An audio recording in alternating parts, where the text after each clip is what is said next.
میں بڑا آدمی ہو گیا ہوں، میرے سے اس طرح بات نہ کرو، میرے پاس ٹائم نہیں ہے، میں کچھ بھی ہو جاؤں اپنے ماں باپ کا بچہ ہی ہوں۔ ہاں، ان کی ویل چیئر چلانے کا جو مزہ ہے نا، ان کے پیر دبانے کا جو لطف ہے، اور ان کے لیے کوئی خدمت کرنے کا جو لطف ہے وہ اٹھایا کرو۔ اپنے آپ کو بڑا ماں باپ کے سامنے مت سمجھنا۔ جنہوں نے اپنے ماں باپ کے آگے اپنے آپ کو جھکایا، اپنے ماں باپ کی تعظیم کی، اللہ نے ان کے ناموں کو بلند کر دیا۔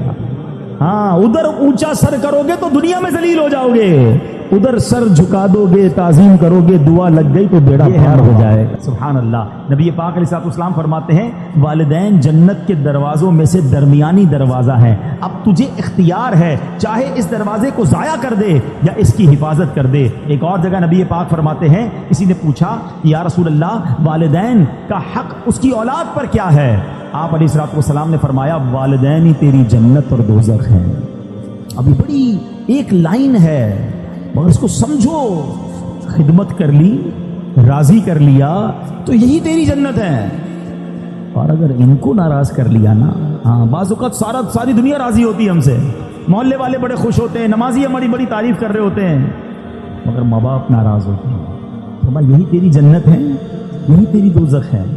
اگر یہ ناراض ہو گئے نا تو پھر تباہی ہے، پھر بربادی ہے۔ اس کا مطلب یہ ہوا کہ پریورٹی کیا دینی ہے کہ ماں باپ راضی رہیں، ماں باپ خوش رہیں، اور سبحان اللہ جب وہ دعا دے دے نا، ہائے ہائے، واقعات تو اتنے دعا کے کہ ماں باپ کی دعا سے کون کہاں پہنچ گیا۔ خود نبی پاک علیہ الصلوۃ والسلام کا انداز اپنے والدین، صرف والدین نہیں، ماں باپ کے جو دوست ہوتے ہیں، ماں باپ کا انتقال ہو جائے نا تو فیملی میں، اب ہمارے یہاں پرابلم کیا ہے، جب ماں باپ کا انتقال ہوا اب ماں باپ کے دوستوں سے، رشتہ داروں سے رشتہ ہی ختم۔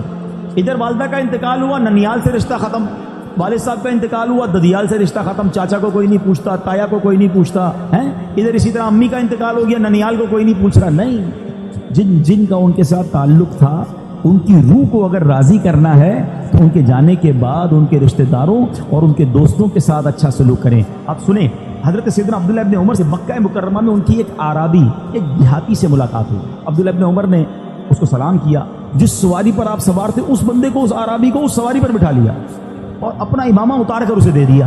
اب باقی ساتھی دیکھ رہے ہیں اتنی بڑی شخصیت، اور جناب یہ کیا کر رہے ہیں گاؤں گوٹ کے آدمی کے ساتھ؟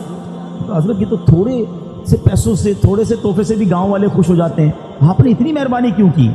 آپ نے فرمایا کہ اس کا باپ جو ہے نا، میرے والد سیدنا عمر بن خطاب، حضرت عمر کے بیٹے تھے نا حضرت عبداللہ بن عمر، کہتے اس کا جو والد تھا نا، وہ میرے والد حضرت عمر کا دوست تھا۔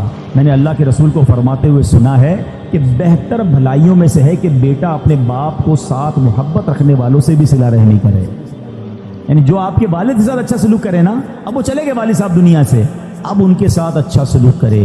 آپ کو معلوم ہے نبی پاک علیہ الصلوۃ والسلام بی بی خدیجۃ الکبریٰ رضی اللہ تعالی عنہا کی جو سہیلیاں تھیں نا، ان کو بھی تحفے بھجوایا کرتے تھے، حالانکہ ان کا وصال ہو گیا تھا۔ یہ سبق ہے ہم سب کے لیے۔ بعض اوقات ہمارے والد کا بڑا گہرا دوست ہمارے سامنے آ جاتا ہے، ابو تو رہے نہیں، بندہ اس کو گھاس ہی نہیں ڈالتا، ارے کھڑے ہو کے ہاتھ چھومے اس کا، یہ آپ کے چچا کی مانند ہے، اس کی عزت کرو گے تو والد کی روح خوش ہو جائے گی۔ اپنے اصلی چچا کی خدمت کریں، چچا زاد بھائی بہنوں کا خیال رکھیں، لیکن آج ایسا ہوتا نہیں۔ اے میرے پیارے اسلامی بھائیوں، اگر آپ آخرت میں ترقی چاہتے ہو، ماں باپ کی دعائیں ضرور لینا، یہ دعائیں پار لگا دیتی ہیں۔ سنو پیارے آقا علیہ الصلوۃ والسلام کا انداز کیا تھا۔ ایک بار نبی پاک علیہ الصلوۃ والسلام کو حضرت ابو طفیل رضی اللہ عنہ فرماتے ہیں کہ ہم نے نبی پاک علیہ الصلوۃ والسلام کو دیکھا کہ آپ مقام جعرانہ میں، جو ماشاءاللہ بڑا عمرہ کرنے گئے ان کو پتہ ہے جگہ، کہ وہاں وہ گوشت تقسیم فرما رہے تھے۔ میں اس وقت چھوٹا تھا اور اونٹ کی ہڈی اٹھائے ہوئے تھا، ایک عورت سامنے سے آئی، حتیٰ کہ وہ نبی پاک کے قریب پہنچی تو پیارے آقا نے اپنی چادر مبارک بچھا دی، جس پر وہ بیٹھی۔ جب وہ چلی گئیں تو میں نے کہا یہ کون تھی؟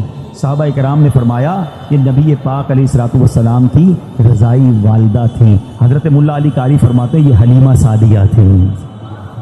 آقا کو دودھ پلایا تھا نا، نبی پاک نے یاد رکھا، اور جب وہ آئیں تو اپنی چادر بچھائی، ان کو سب کے سامنے تعظیم دی۔ اللہ اکبر، لکھا ہے کتابوں میں کہ نبی پاک کے پاس آئیں تو آقا ان کے لیے کھڑے ہو گئے، ان کی تعظیم کی، ان کے ساتھ خوش خلقی سے پیش آئے، ان کی خاطر چادر بچھائی۔ اللہ اکبر، یہ کتنا بڑا انداز ہے نبی پاک کا، سبق ہے ہمارے لیے کہ اگر بچپن میں کسی نے مجھے کھلایا ہے، پلایا ہے، ساتھ دیا ہے، صرف ماں باپ نہیں، ہمارے کچھ رشتہ دار ہوتے ہیں ہیں جنہوں نے بچپن میں ہمارے ساتھ بھلائی کی ہوتی ہے, ہمیں سپورٹ کیا ہوتا ہے, کسی نہ کسی موقع پر بہت سارے رشتہ داروں نے ہمارے ساتھ بھلائی کی ہوگی, مگر ہمیں وہ یاد نہیں رہتی. ہماری خالہ ہے, ہماری پھوپھی ہے, ہمارے خالہ جان ہے, خالو ہیں, یقیناً جہاں جہاں پردے کے معاملات ہوں گے ہم ان شرعی تقاضوں کو تو خیال رکھیں گے, مگر حسن سلوک, خیر و عافیت پوچھنا, کبھی کوئی تحفہ بھجوا دیا, اللہ نے تھوڑا مال دیا تو اپنے رشتہ داروں میں تقسیم کیا, یہ شریعت کہتی ہے. اور یہ کتنا بڑا کمال کی بات ہے. دیکھو ماں باپ کی بات تو اپنی جگہ, ماں باپ کے رشتہ داروں کا مقام کیا ہے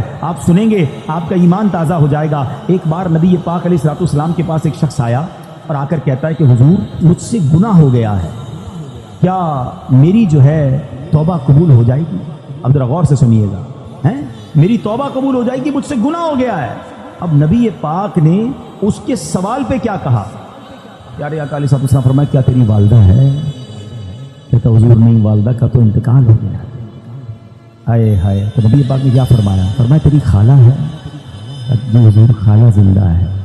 سرور کائنات علیہ الصلوۃ والسلام نے فرمایا اپنی خالہ سے حسن سلوک کرو. یار اگر یہ سمجھ آ جائے نا بات, ہمیں معافی گناہوں کی چاہیے, اللہ سے معافی چاہیے. سلوک ماں سے اچھا کرو, ماں نہیں تو ماں کی بہن کے ساتھ, خالہ کے ساتھ اچھا سلوک کرو, اللہ تمہارے گناہ معاف فرما دے گا. اب آپ سوچیں جو ماں باپ کی خدمت کر رہا ہے اس سے رب کتنا راضی ہوگا. مگر آج لوگوں کے پاس ماں باپ کی خدمت کا ٹائم نہیں ہے, بہت بیزی ہوں, بڑی مصروفیت ہے, دوستوں میں جا رہا ہوں, نہیں ابو میرے پاس ٹائم نہیں, امی میں بہت مصروف ہوتا ہوں. نہ کیا کرو ایسا, تمہارے گھر میں جنت موجود ہے, تمہارے گھر میں مغفرت کا دروازہ موجود ہے, تمہارے گھر میں رب کی رضا موجود ہے, مگر تم ادھر ادھر دوڑ رہے ہو, ادھر ادھر بھاگ رہے ہو.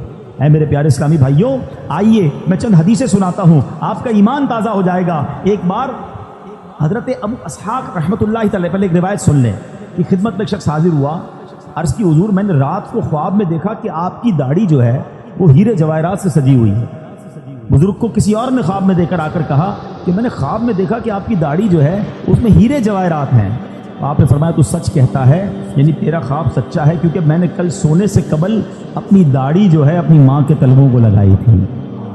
آئے ہائے ہائے, یہ اسی کی برکت. اچھا ایک اور بات یاد رکھیے گا کہ دعا میں بھی جو ہے نا, ایک یہ ہوتا ہے کہ ہم کہتے ہیں امی دعا کر دیں, ابو دعا کر دیں, اچھی بات ہے, مزہ پتہ کیا ہے, میں کہوں نا, میں خدمت ایسی کروں کہ ان کے دل سے دعا نکلے.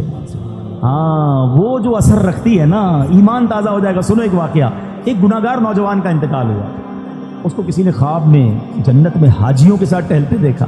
اچھا حج اس نے کیا نہیں تھا بھی گناہگار, پہلے تو جنت میں کیسے پہنچا, دوسرا سوال حاجیوں کے ساتھ کیوں ہے.